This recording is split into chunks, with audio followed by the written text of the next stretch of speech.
What he doesn't know is too late because Negroes already know how to read. We have already read the bluest eyes. We've already read their eyes are watching God. We've already read before the Mayflower. We have already read what it means to be black in America. There needs to be an indictment against Governor Abbott in Texas, who has unwillingly put migrant workers on buses and have separated children from their parents and still has not rejoined them.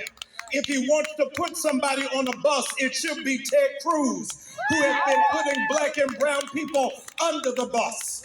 We came today to serve an indictment on Clarence Thomas, who has filled the seat of Thurgood Marshall, but is not worthy of tying Thurgood Marshall's shoes.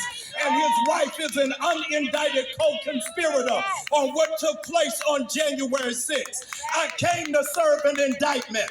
An indictment when it is that $25 billion is getting ready to go to the Ukraine, but nobody is saying anything about what's happening in Somalia and Niger and in the Congo. There needs to be an indictment on record companies that have tried to sweep away conscious hip-hop and do away with the voices of KRS-One and those who elevated us to understand that we were kings and queens and not glorify poverty and not promote addiction and marginalize misogyny. Something is wrong. There is an indictment.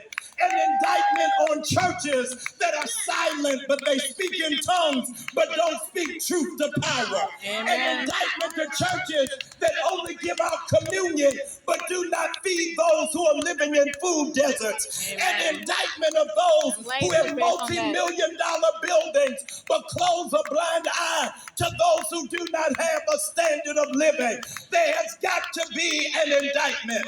And ladies and gentlemen, 60 years later, we understand that Dr. King